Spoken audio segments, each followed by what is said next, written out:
Arsenal is back in the market, ready to sign key players to finally push over the line. After finishing second in the Premier League for 3 consecutive seasons, the Gunners are just inches away from glory. The team is young, the system is sharp. The ambition? Clear! But before we dive into transfer targets and dream signings, let's pause for a moment.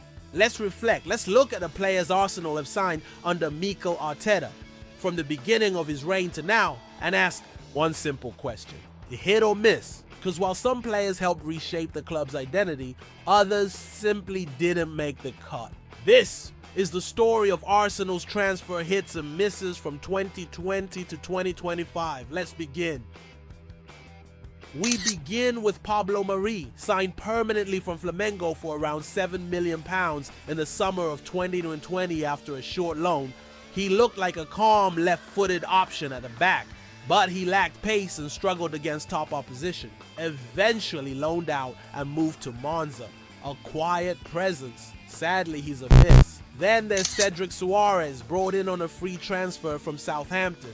He was experienced and versatile, covering both fullback positions. But truthfully, he never established himself as a consistent starter, a reliable squad man. But overall, another miss. Now Willian, signed on a free from Chelsea in 2020 with high expectations. On his debut, he notched 2 assists, but that was the highlight. He never hit form, looked off pace, and left after just 1 season. Arsenal terminated his contract by mutual consent, a high-profile miss. Next up, Alex Runarsson, signed for £1.8 million from Dijon, a backup keeper who never inspired confidence. Only 6 appearances, no clean sheets. He was soon loaned out, then released. Definitely a miss. But then came a game changer. Gabriel Magalhães from Lille, £27 million well spent. Over 150 appearances, commanding presence, and a core part of Arsenal's rise. A resounding hit. Thomas Partey, the Ghanaian midfielder, arrived for £45 million. His ability to control games was evident, but injuries limited his consistency. Still, when fit, he changed the midfield. That makes him a hit. Then the elegant Martin Odegaard, first on loan from Real Madrid, then signed permanently for £30 million. He became the brain of the team, 23 goals, 32 assists, and now the captain, a creative leader, an undisputed hit. Nuno Tavares, full of energy but raw and inconsistent, signed for £8 million from Benfica. He couldn't cement a place, loaned out multiple times. A miss. Albert Sambi Lokonga joined from Anderlecht for £15 million, touted as a future star but struggled with decision making. Loaned out and failed to impress. Sadly a miss. Then came Ben White, a huge £50 million investment from Brighton. Questions were asked, but he answered them all. Calm, consistent, and key in both. Central defense and right back, a solid hit.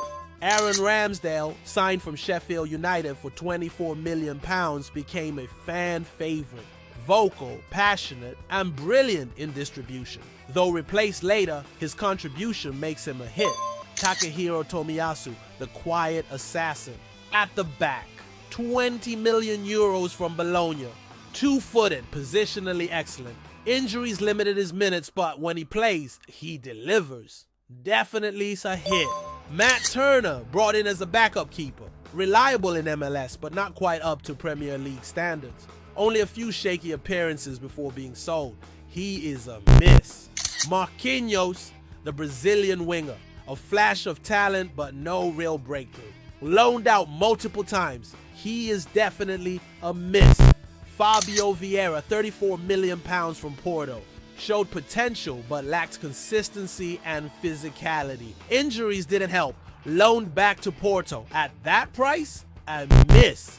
But Gabriel Jesus for £45 million from Man City added star quality. Energetic, dynamic, and dangerous. 19 goals, 15 assists, and relentless pressing. A definite hit.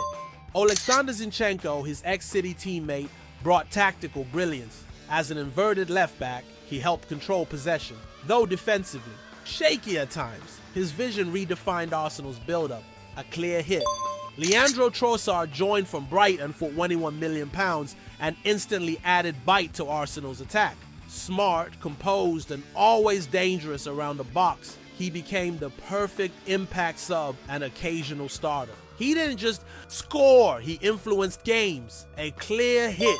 Jakub Kiwior arrived from Spezia for £20 million. Early nerves and mistakes raised doubts, but when Arsenal needed him, he stepped up. His composure, improved positioning, and adaptability earned trust. Still growing, but already a hit. Jorginho, a £12 million signing from Chelsea, brought control, experience, and calmness in high-pressure matches. He's not flashy, but his intelligence and leadership have been invaluable in key moments. A smart hit. And then came the record-breaking arrival of Declan Rice for £105 million. Strong in tackles, composed on the ball, and a leader from day one. He's transformed Arsenal's midfield and elevated their title chances. One of the most impactful signings of the Arteta era. A massive hit. Kai Havertz, signed from Chelsea for £65 million, had a rough start, but his late season comeback was exceptional. He added goals, movement, and height to Arsenal's attack. His clutch performances silenced critics. He is now firmly a hit. Jurrien Timber, brought in from Ajax for £34 million, looked solid before an unfortunate early injury. Though we've only seen glimpses, his versatility and intelligence suggest he'll be a big asset. For now, he's a projected hit. David Raya, first on loan from Brentford, then permanently for £27 million, replaced Ramsdale and never looked back. Composed, commanding, and already a two-time Golden Glove winner, he's been a vital part of Arsenal's defense. A clear hit. Riccardo Calafiore came in from Bologna for £42 million. A composed left-footed defender with technical quality. His full potential is yet to be seen, but early signs are promising. For now, a hit. Mikel Merino, signed from Real Sociedad for £31.6 million, surprised everyone with his versatility. Quiet in midfield, but effective as a false nine, scoring 9 goals across competitions. An under-the-radar hit. Raheem Sterling, loaned from Chelsea, had the experience but couldn't find form. Fewer than 5 goals and inconsistent performances mean he didn't make the impact expected. Unfortunately, a miss. Neto, loaned from Bournemouth, made only a few appearances and kept just 1 clean sheet. With minimal influence on the team, he too is a miss. So there you have it. Arsenal's complete transfer story from 2020 to 2025. From Williams' flop to Rice's dominance. From misfires like Runarsson to masterpieces like Odegaard. Arteta's rebuild hasn't been perfect, but it's been powerful. Because in the end, this wasn't just about signing players. It was about building a team, a vision, a future. Like, share, and subscribe if you love Arsenal and want more content like this. Comment below. Who was the biggest hit? And who should Arsenal never have signed? Let's talk!